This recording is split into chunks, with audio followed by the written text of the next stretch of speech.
Merci beaucoup, Excellence, pour toutes ces précisions. Donc, on remarque que l'Union européenne a d'abord démarré avec 6 États. Aujourd'hui, on en est à 28.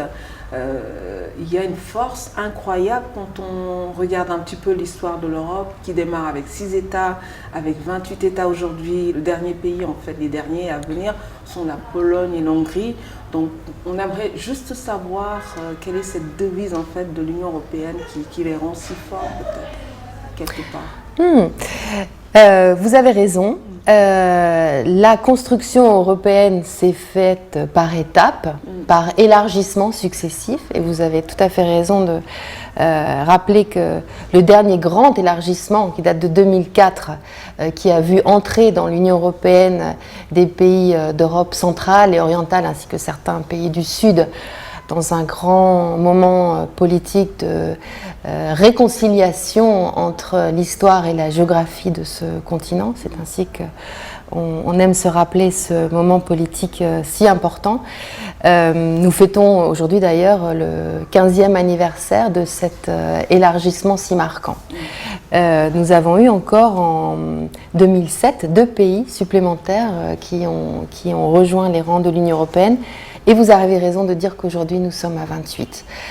La devise qui nous unit, la bannière sous le drapeau européen, sous ces 12 étoiles, c'est « unis dans la diversité ».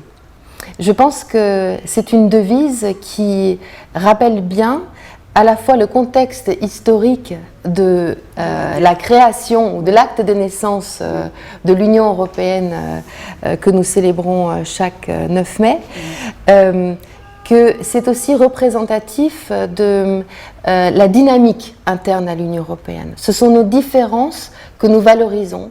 Ce sont les contrastes qu'apportent nos histoires, nos destins respectifs avec les choses, les racines, les pans d'histoire que nous avons en commun et ceux qui nous ont séparés pendant un temps. Je pense que c'est aussi très illustratif donc, de cette dynamique créative qu'enclenche un processus de confrontation d'idées qui viennent d'horizons différents. Mais je pense que cela dit aussi, c'est que l'union fait la force. Oui. Cela dit aussi, ça parle aussi de ça, l'union dans la diversité.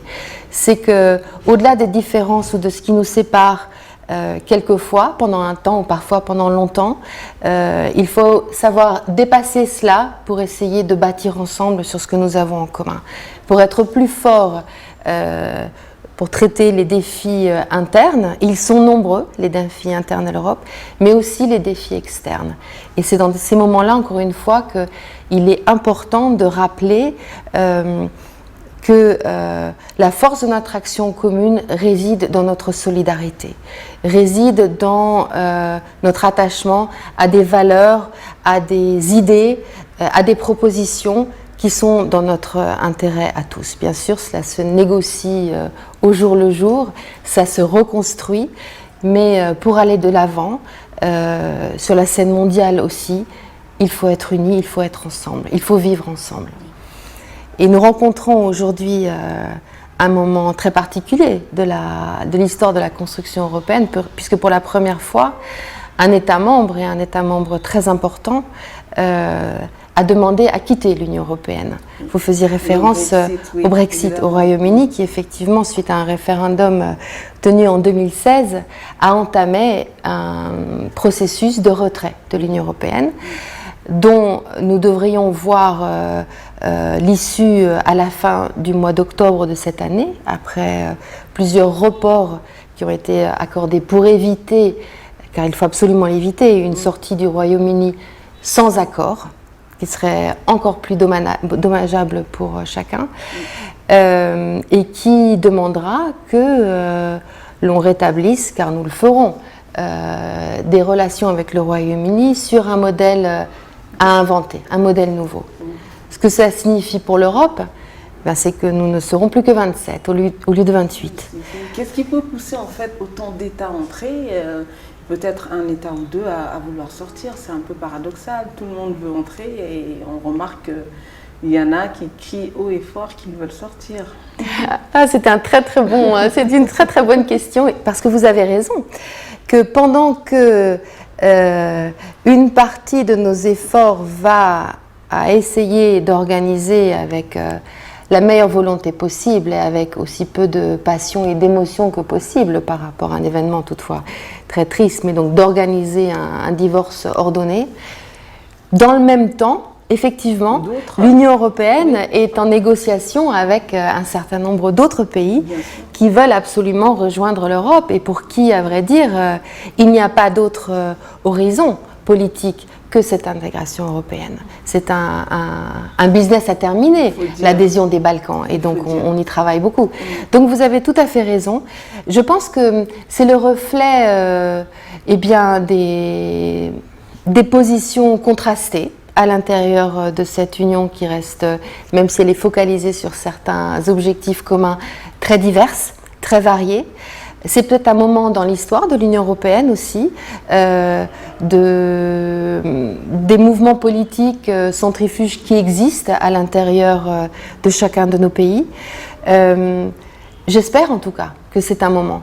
Je pense que pour nous assurer que cela n'est qu'un moment et que l'Union européenne va s'adapter à cette nouvelle situation et va pouvoir continuer, il faut rappeler quels sont les objectifs de l'Union européenne, quelles sont ses réalisations. Il faut rappeler aux citoyens, car c'est eux qu'il faut mobiliser, les générations futures en particulier, sur ce que l'Union européenne, même si c'est pour eux à présent une donnée, une habitude, un quotidien auquel ils ne pensent même plus, que tout cela ne se fait pas, ne se gardera pas sans rester vigilant sur les conditions nécessaires à maintenir cette union. Très bien. Donc je rappelle que l'Union européenne compte plus de 511 millions d'habitants avec une superficie de 10 millions de kilomètres carrés. On va dire que c'est un peu le tiers de l'Afrique, le quart de l'Asie ou de l'Amérique. Donc avec un système économique qui est propre à chaque pays au sein de l'Union européenne.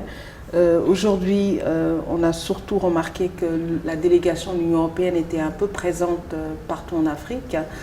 Pour le cas du Sénégal, quel est le bilan de la coopération ou est-ce que vous pouvez nous dire un peu où en est la coopération sénégalo-Union européenne entre le Sénégal et l'Union européenne? Alors la coopération, j'aime bien la placer dans le cadre d'un partenariat un peu plus vaste. C'est un partenariat qui a de multiples dimensions, politique, culturelle, économique, commerciale, sécuritaire aujourd'hui, beaucoup. Un agenda qui est à la fois bilatéral entre l'Union européenne et le Sénégal, mais qui est un partenariat aussi qui a une dimension régionale, qui a une dimension continentale avec le renforcement des relations entre l'Union européenne et l'Union africaine, et qui a aussi une dimension globale, parce qu'avec la communauté de valeurs et de vues que nous avons, Union européenne, chacun des membres de l'Union européenne et le Sénégal en particulier, sur la manière de traiter ou de faire face aux défis globaux, nous sommes aussi des partenaires qui comptons beaucoup les uns sur les autres et les uns pour les autres dans le cadre multilatéral. Alors notre partenariat est très varié, il est très intense et il existe depuis bien longtemps. Dans le domaine de la coopération au développement, les choses marchent très bien. Nous sommes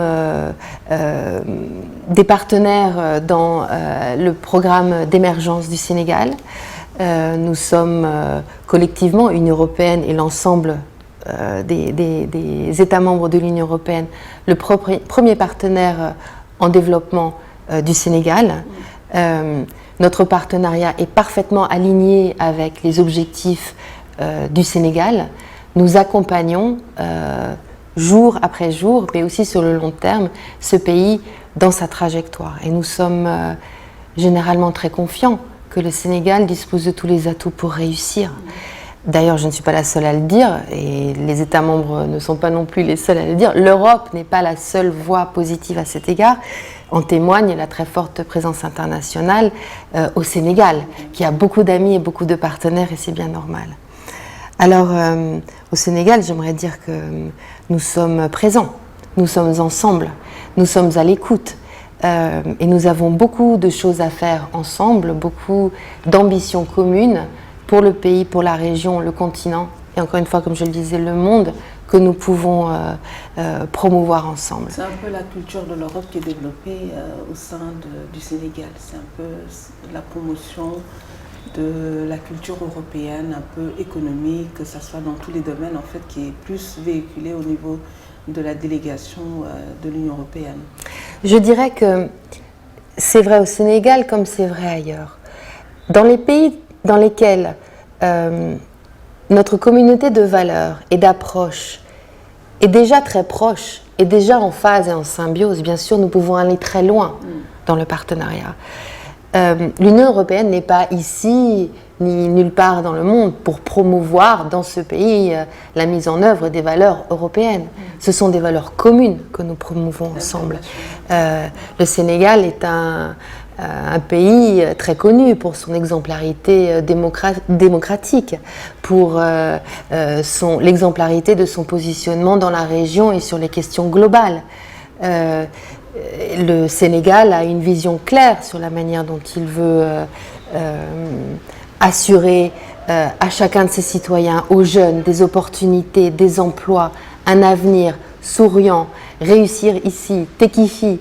Nous sommes complètement en phase avec ces objectifs-là. Donc ce que nous faisons, c'est que nous promouvons avec les Sénégal les pans de coopération dans lesquels l'Union européenne peut avoir une valeur ajoutée certaine, et les valeurs, les principes, les libertés qui sont dans votre constitution et dans chacune de nos constitutions nationales et dans nos traités, et qui sont le socle du bien vivre ensemble au niveau continental et au niveau mondial.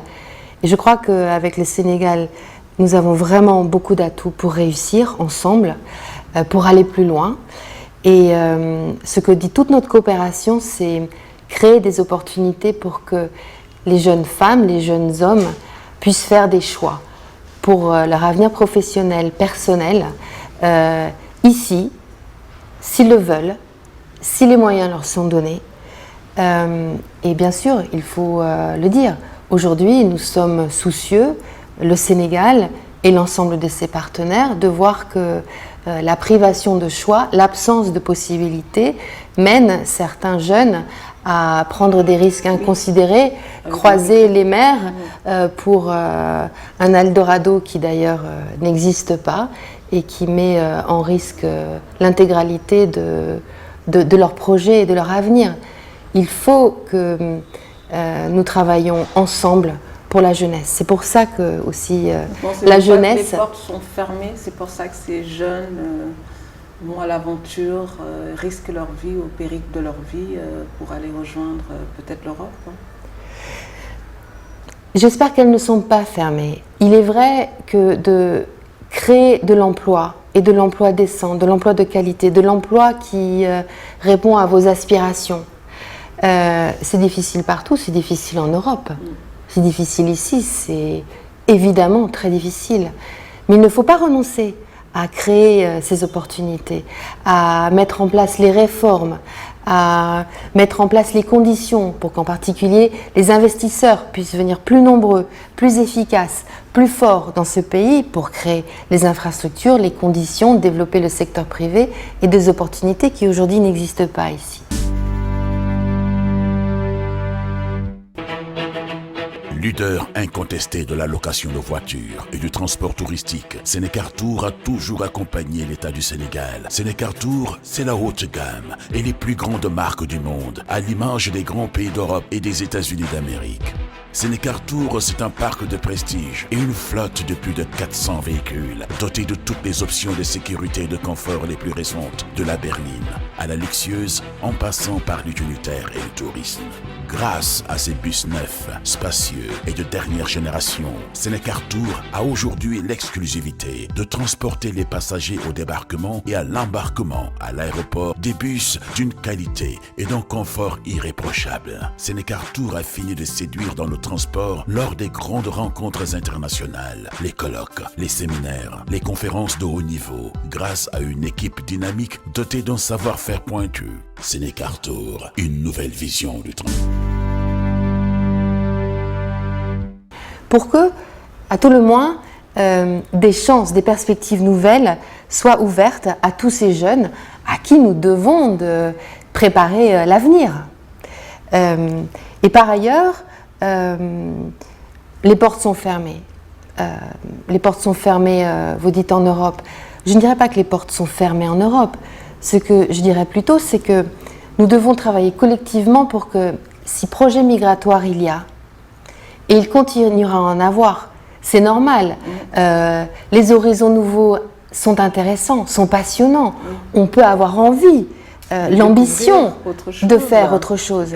Mais il faut que ces grands voyages qui sont entrepris quelquefois le soient parce que les gens sont poussés par l'ambition et non pas par la nécessité. Et pour ça, il faut que nous travaillions ensemble pour créer sur place, en Afrique, les conditions pour que ces causes premières des migrations irrégulières soient contrôlées. Il faut organiser, exactement. Il faut lutter ensemble contre ce business des trafiquants, tout à fait scandaleux et meurtrier.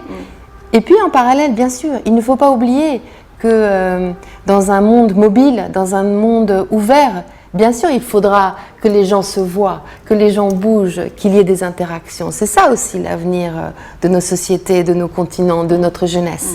Bien sûr, c'est d'être ensemble, vivre ensemble. Il faut organiser ces migrations. Il faut les gérer mieux. Il faut qu'elles soient, encore une fois, le résultat d'un choix, d'une ambition, et qu'elles amènent ces jeunes vers un véritable projet. Il faut travailler donc aussi en parallèle sur ce qu'on appelle les voies légales de migration. La délégation a un projet dans ce domaine-là, ce qui concerne la migration irrégulière. Bien sûr, la délégation travaille beaucoup sur les questions migratoires, directement pour renforcer les capacités des institutions partenaires avec lesquelles nous travaillons. Donc entre les pays européens et le Sénégal en particulier. Le Sénégal qui est un pays de transit comme un pays de départ pour la migration régulière, mais aussi, je tiens à le dire, pour beaucoup de projets de migration volontaires, portés par l'ambition.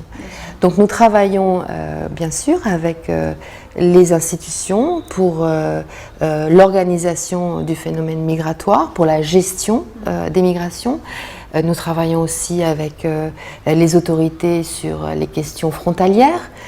Tout notre programme de coopération au développement, encore une fois, vise à créer des opportunités, y compris dans les zones qui sont peut-être des zones plus vulnérables à ces phénomènes et en général à l'instabilité, des zones dans le sud, des zones où les difficultés rencontrées par les jeunes sont plus importantes. Donc beaucoup de notre effort va en direction de ces communautés-là pour créer de la formation, pour offrir des opportunités, des ouvertures d'emploi pour les jeunes. Et bien sûr, nous sommes généralement très investis pour aider le Sénégal, comme une partie de son programme vers l'émergence, pour travailler sur toute la dimension du capital humain, l'éducation, la formation des jeunes.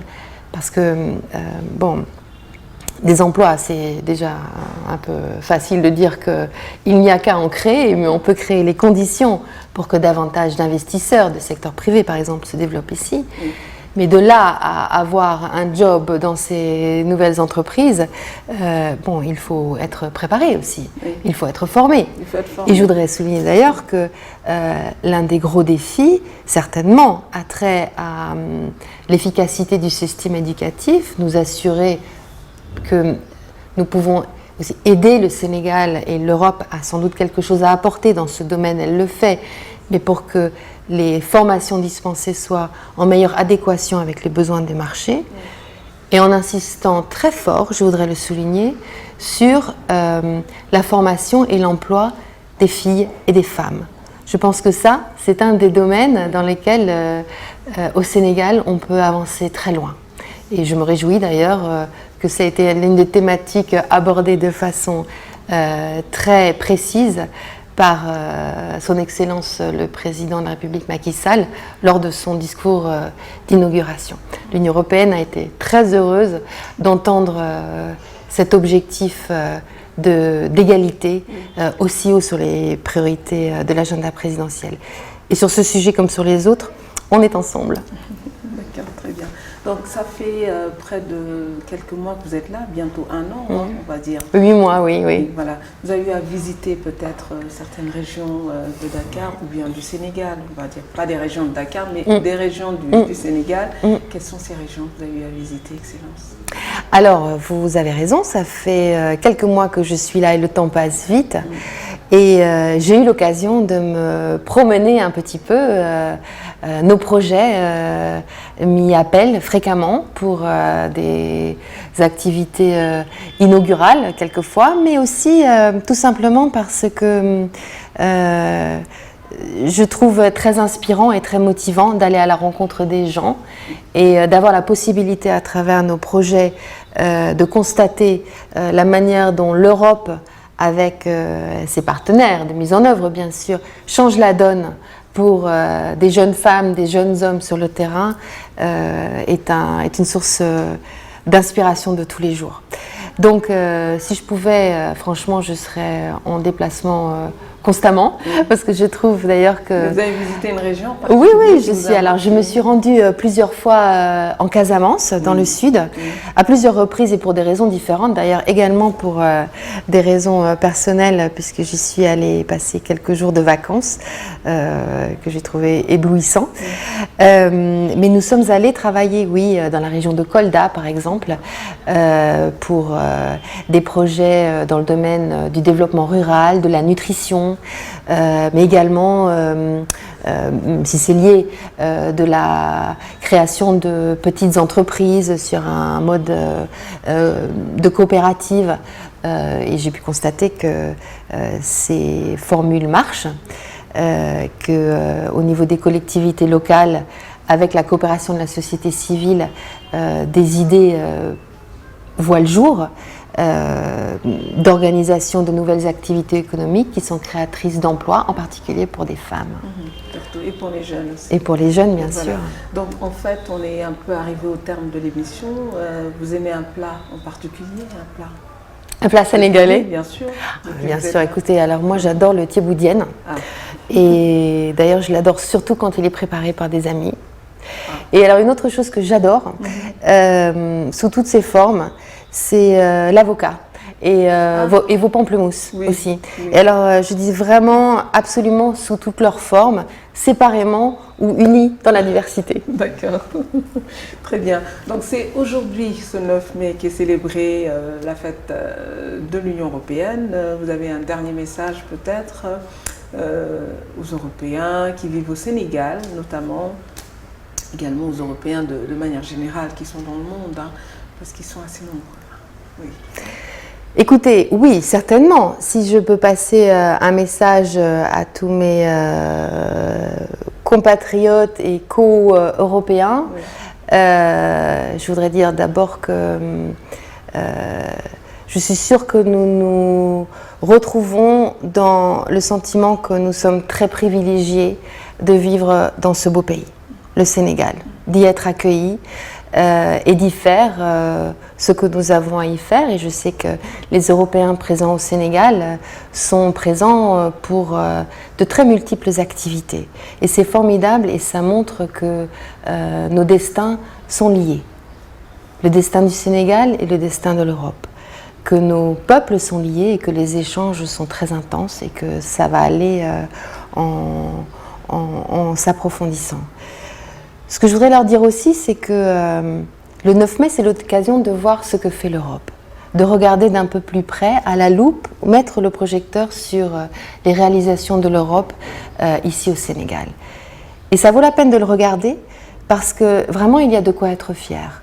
Nous sommes un partenaire politique, nous sommes un partenaire de développement, nous sommes un partenaire pragmatique pour que les résultats comptent et nous sommes un partenaire très proche des gens, très proche des citoyens sénégalais pour répondre à leurs besoins. Et il y a de quoi être fier, parce que ce que nous faisons ici, tous, c'est très important pour préparer ce que les générations futures auront à se dire, de continent à continent.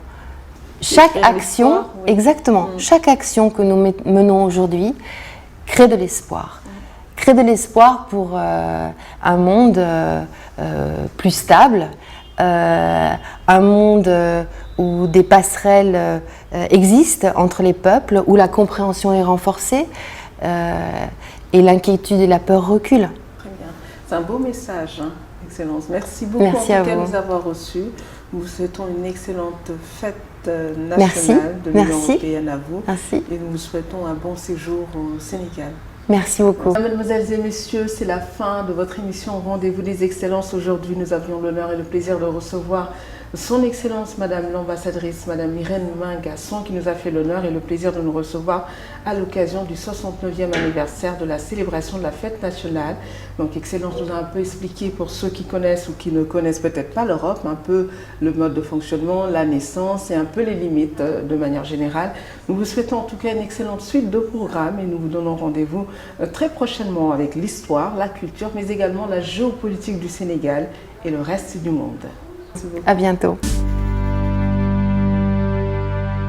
L'art de la guerre laisse de plus en plus place à l'art de la paix. Plus communément appelée la diplomatie, semble être la nouvelle discipline qui prévaut entre les hommes. Voici la fin de l'interview avec son Excellence Madame Irène Mangossi qui nous a bien reçus à la délégation de l'Union européenne au Sénégal. Alors votre émission Rendez-vous des Excellences, c'est l'émission diplomatique, géopolitique, panafricaine qui reçoit tous les ambassadeurs accrédités de l'Afrique par rapport à la coopération bilatérale ou multilatérale. On se retrouvera tout à l'heure à la réception de l'ambassade donnée à l'occasion de la célébration de l'anniversaire de l'Union européenne au Sénégal. Je vous dis à tout à l'heure.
Nous allons écouter les hymnes de l'Union européenne suivis de l'hymne du Sénégal.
Excellences, cher Monsieur le ministre Amadouba, ministre des Affaires étrangères et des Sénégalais de l'extérieur, représentant du gouvernement du Sénégal, honorables députés, Excellences, Mesdames et Messieurs, les ambassadeurs et les ambassadrices, et représentants des corps diplomatiques et des organisations internationales, Mesdames et Messieurs les membres de l'administration des institutions publiques, civiles et militaires, de la société civile et du secteur privé.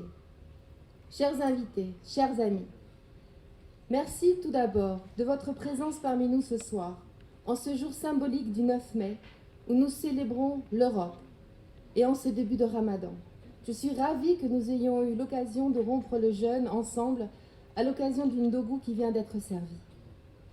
Je suis particulièrement honorée ce soir, mon premier 9 mai parmi vous, et ma première occasion de vous recevoir à la résidence de l'Union européenne. Je suis arrivée au Sénégal il y a 8 mois. Je ne prétendrai donc pas avoir déjà une connaissance approfondie de ce beau pays. Mais j'ai néanmoins eu l'occasion déjà de voyager dans plusieurs régions, de Saint-Louis à Ziguinchor, à Kolda, et d'aller à la rencontre de championnes et de champions sénégalais qui ont su, avec notre appui, créer de magnifiques opportunités d'emploi et de développement dans des domaines très divers. Je me souviens vivement de mon arrivée et de mon premier week-end au Sénégal, en septembre, et sous un soleil éclatant, lorsqu'avec mes collaborateurs et de nombreux citoyens, nous avons participé au nettoyage de la plage de Thiaroye-sur-Mer, dans le cadre de la journée de nettoyage du littoral. Le week-end suivant, en famille, nous étions en parcelles assainies, pour une action de mobilisation sur le climat avec les jeunes et pour planter avec les élèves d'une école primaire des arbres dans la cour. C'est ainsi que j'envisage ma mission au Sénégal, sur le terrain, engagée, au plus près des gens, pour œuvrer ensemble à accompagner l'émergence du pays. Je vous remercie tous d'être venus ce soir à nous, sous les feux de la rampe du phare du Cap Manuel, pour fêter l'Europe en action. Je salue enfin la présence ce soir des danseurs et des danseuses de l'École des Sables, dont la performance évoquera l'élan du mouvement des jeunes pour avancer et prendre en main leur destin. Et je salue aussi la présence de l'artiste Babacar Dioufumbaye, dont les œuvres, vous le voyez, illuminent cet espace. Cet espace, chers amis, chers invités, qui ce soir est le vôtre. Bienvenue dans la Maison de l'Europe. Merci. Je redonne.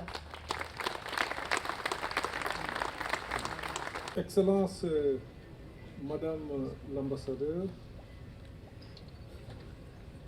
je vous remercie pour votre invitation et pour vos propos très aimables. Mesdames et Messieurs les membres du corps diplomatique, distingués invités, Mesdames et Messieurs, je voudrais me réjouir de représenter le gouvernement du Sénégal à cette réception, commémorant la déclaration de Robert Schuman le 9 mai 1959, marquant le début du processus d'unification de l'Europe.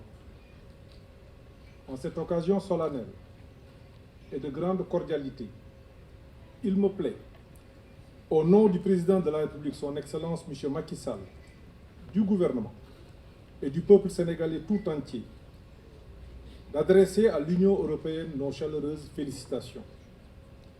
L'Europe est pour le Sénégal un partenaire privilégié. Voilà pourquoi, Madame l'ambassadeur, je voudrais ici vous assurer du soutien constant du gouvernement du Sénégal dans l'accomplissement de votre mission.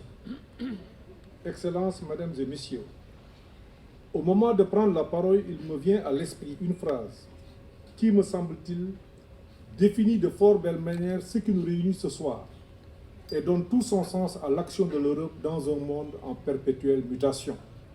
Madame l'ambassadeur, je ne saurais terminer sans vous féliciter pour la bonne organisation de cette cérémonie et vous réitérer la disponibilité des plus hautes autorités du Sénégal, notamment de Monsieur le Président de la République, à continuer le travail de consolidation et d'approfondissement de nos relations pour faire de l'axe Dakar-Bruxelles un bel exemple de partenariat nord-sud. Je voudrais aussi vous remercier pour votre engagement personnel. J'ai beaucoup suivi vos actions et je vous félicite et vous encourage et remercie tous les partenaires ambassadeurs ici présents de leur aimable attention. Merci.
Sénécartour, une autre vision de la location de voitures, et Kiki Traiteur, la poésie des saveurs et l'art culinaire, vous ont offert votre magazine Rendez-vous des excellences.